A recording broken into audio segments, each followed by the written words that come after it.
Violence against police officers skyrocketing the last year. More than 300 officers shot, over 60 killed. And today, the NYPD's new commissioner announcing a second officer has died as a result of Friday's domestic disturbance call in Harlem. NBC News correspondent for investigations, Tom Winter, here now. Tom, what else did Commissioner Sewell say? Well, the commissioner talked to and pointed to the fact that Wilbert Mora, who was the officer who died today after Officer Jason Rivera passed away on Friday as a result of their injuries responding to a domestic disturbance call.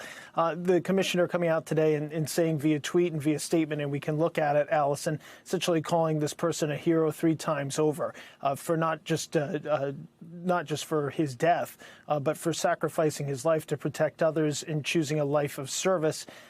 She talks here about organ donation. So we were trying to figure out, Allison, and this is a really incredible story, why he was transferred to NYU Langone from Harlem Hospital earlier, or I should say over the weekend. We have found out the reason why for that. He was transported there and surgery began this morning, we are told by a senior law enforcement official, to be able to harvest his organs to be donated to those that need them. So even as this officer was on his way to death, he continued to serve those in New York City. So really an incredible story and an incredibly sad story. But this officer, Wilbert Mora, giving his organs up for donation and then eventually dying this afternoon. Oh, Tom, the suspect who shot and killed the officer is also dead. What do you know about him? Yeah, so, there's really some questions that remain there. I mean, principally, how was this individual able to get his hands on weapons? And it wasn't just a gun that we were able to see on Friday night, clearly an illegally modified Glock weapon because it had a drum barrel of ammo beneath it, which is not part of the normal setup for that particular weapon. It is an illegal modification. He had no such permit to have that weapon. Apparently, he was in a dispute with his mom. At the time that she called 911, she did not mention that there were any injuries. She did not mention that he was armed.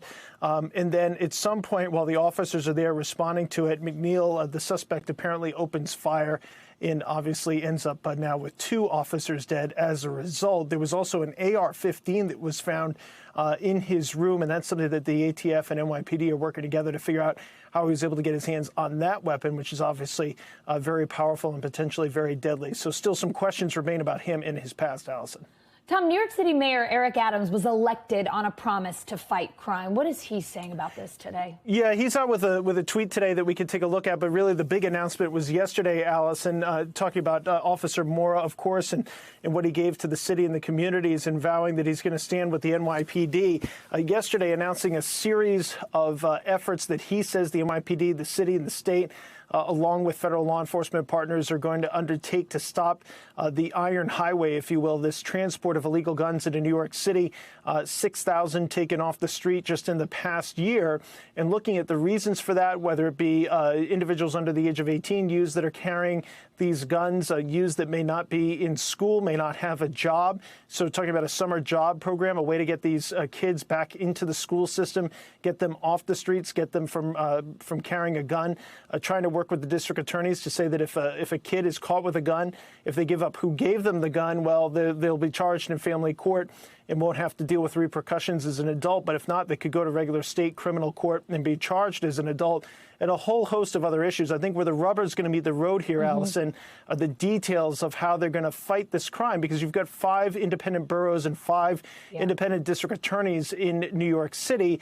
All of them have different viewpoints on how the law should be upheld, if you will. And so I think it's going to be interesting to see how that dynamic works within the police department. I think one thing you can bet on is that the plainclothes units, they really never quite went away dealing with anti-crime and gun, that you'll see a lot more stops at various transit hubs into the city of asking people questions and seeing if they have guns on their person. And I think you're going to see a surge of cops into the top 30 or so precincts that have a significant violent crime issue. Thanks for watching our YouTube channel. Follow today's top stories and breaking news by downloading the NBC News app.